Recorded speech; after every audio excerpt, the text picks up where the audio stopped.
if you want to be making big boy moves, you got to be taking big boy risk. Like the people who were buying pallets of Evolutions at $60 a booster box and just like, I don't know.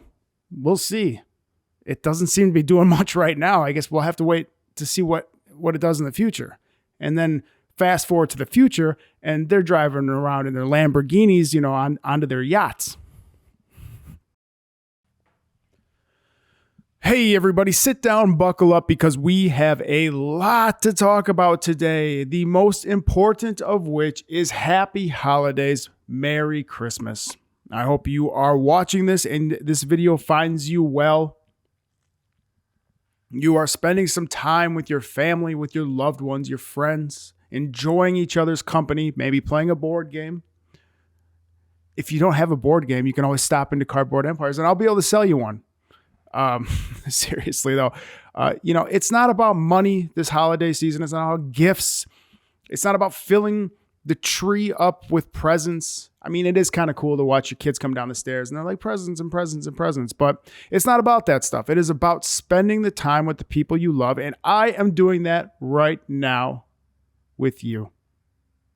Let's talk about VMAX Climax. VMAX Climax is going to be the most important gauge of the Pokemon card market for 2022. It is going to lay the foundation, the groundwork, the roadmap of what the Pokemon card market, maybe even the TCG market as a whole, is going to look like in 2022. Let me explain why. If you think back to Shiny Star V, the precursor to Shining Fates, the Japanese release that came out before Shining Fates, the price went wild. It was a very popular set. It still is a very popular set. When I have them in my store, I actually don't have any in my store because it's sold out. I had a box sitting next to VMAX Climax and it's sold. It's still very, very hot. But watching what happens with VMAX Climax is going to be very important because here in America, Japanese Pokemon cards are very much in demand, but they're not playable. They are exclusively for collectors. You can't do anything else with them but collect them. It's not legal to play Japanese. Even if you can speak and read Japanese, it's not legal to play those in American decks. So there's one market for Japanese cards here in America, and that's collectors.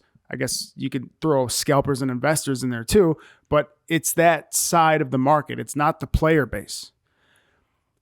So watching what the price does with VMAX Climax is going to tell us one of two things. It might tell us a little bit about both things. It's going to tell us, one, what is the investor, scalper, collector base of Pokemon doing? VMAX Climax is just as cool of a set as Shiny Star V. In my opinion, more so. I love the character rares and the secret character rares. Or it's going to tell us, what is Pokemon doing with production, with supply? They don't like to see Shiny Star V going up to $150, $200 a box. That's not what they want to see. They're trying to capture the price at the point of sale, at the register.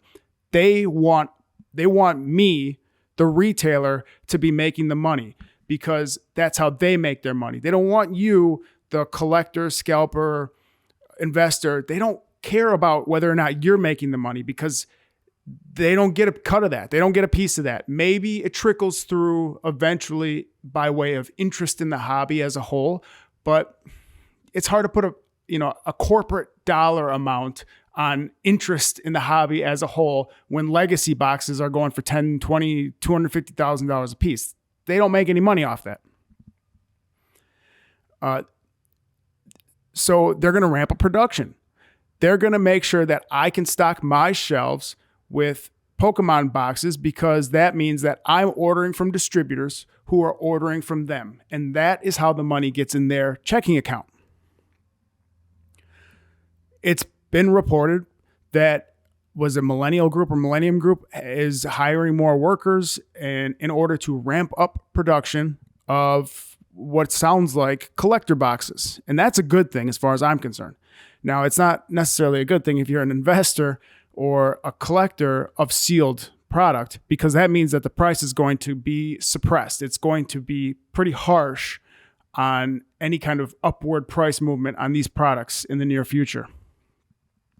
And I do think that we're going to see more products like this one coming real soon. That's the International Meowth VMAX box. It's got, I think, Cosmic Eclipse and Evolutions in it. These packs, they still have tons of these packs. I don't even think they need to reprint these anymore.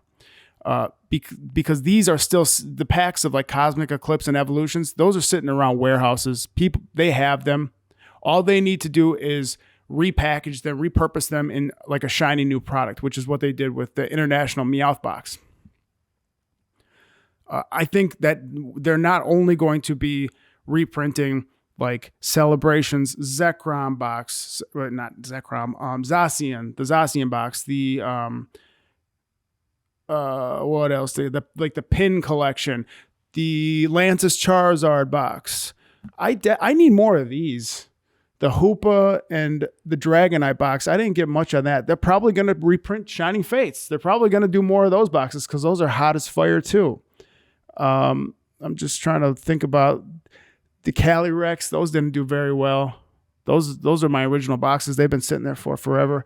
You know, the V-Union didn't do very well for me either. I think that's because big box stores had big allocations of those boxes.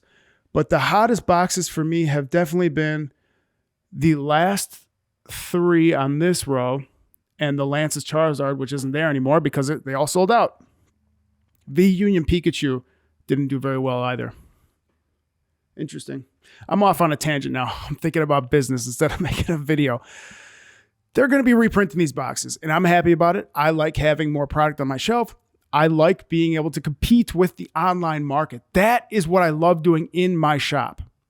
If you see me selling online, my prices are probably going to be a little bit high. It just is what it is. You know, TCG Player, eBay, Amazon, they all take their pound of flesh. And when I sell on those platforms, I have to make up for that. So, but in the store, I love being able to, I love it when people come in the store and they're on their phone and they're like, oh my God, this booster box is the same price I can get it on eBay or TCG Player. Or they're on their phone, because you could see them, and they don't make a big thing about it, but you could see them price checking these things, and they're like, oh, that's the right price. Oh, that's a better price than I can get online.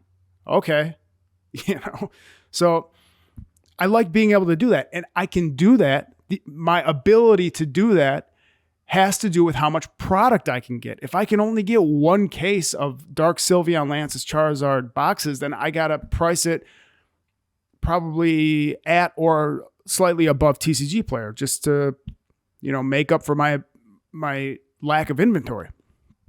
But if I got, if the rooms back there are filled to the ceiling with Lantis, Charizard, Dark Sylveon boxes, I could sell them for a couple dollars above what I bought them for, above, wholesale prices, because if I can get them to move, it doesn't matter to me. We're going to see a lot more inventory. But the question is, are we going to see it on the Japanese side too? There is no doubt that Japanese products here in the United States, despite Pokemon's best efforts to not have that happen, on the, I wonder if it's on the booster packs. I know it's on the booster boxes. It says, for sale in Japan only. Is that showing up? For sale in Japan only, which means don't sell these in the United States. So despite Pokemon Japan's best efforts, Japanese Pokemon cards are very coveted in the United States.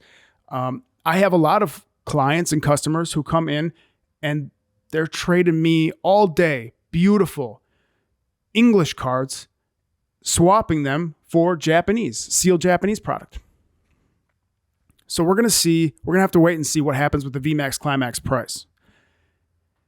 If it doesn't shoot to the moon like Shiny Star V did, we might have a problem, at least as far as collectors and investors go. You guys might have a problem. It might show an overall softness in the market as a whole. It might show that there's been a lot of collectors just throwing up their hands and leaving. That would be unfortunate. And that would be sad to see, but it's to be expected at least a little bit that sometimes people might be getting frustrated with prices, with lack of product, with lack of availability, and saying, screw it, I'm going to go collect something else. I'm going to go collect Weiss Schwarz or Cardfight Vanguard, Yu-Gi-Oh!, Digimon, another very popular, highly requested product in my shop that's hard to get right now.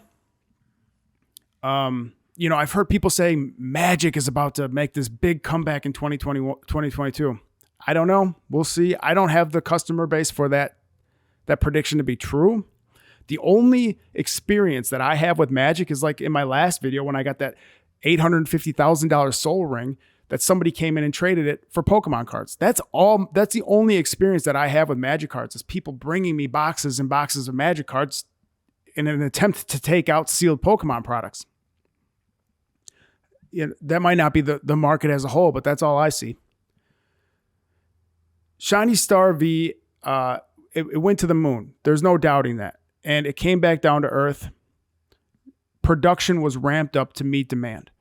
VMAX Climax, it doesn't seem like there's any shortage of it on the market right now. Prices, last time I checked, which was about 24 hours ago, I have been tracking it and I will continue to track it. Prices have remained stable, even decreased very, very slightly to show that there is some competition. There is a little bit of a race to the bottom, not anything like that, but they are chipping away at each other to get rid of that product very slightly, like a $50 decrease on the secondary market for a case. I'm talking about a case. So we'll see. I don't expect that to hold out very long. VMAX Climax is very new, and I wouldn't be surprised if single booster boxes of VMAX Climax were selling for $150 here pretty soon, after the new year probably. And if it doesn't, we might be in for a wild ride in 2022. I know personally my bulk prices are about to go down in January to reflect the overall demand of the market and my overall supply as a store. I have a lot of bulk. I have a lot of VMAXs, Vs, secret rares, gold, all kinds of alt-art. I have a lot of it. And more and more is coming in every week. So I have to adjust my prices to reflect that there's an imbalance of cards coming in and cards going out. Hopefully in the future, I'll readjust my prices back upwards because there's more going out than there's coming in. That's where we are on the market right now. It's to be expected, but this is the time, and I've heard everybody else say it. I've said it. This is the time to buy. And I understand like the human knee-jerk reaction where it's like, prices are crashing. Why are you telling me to buy this flaming pile of dog poop? I get that. I totally get that. And there is some wisdom in that interpretation. There is some wisdom in that where you don't want to catch a falling knife. You don't want to be left holding the bag. If something is crashing, you don't want to get in on the way down.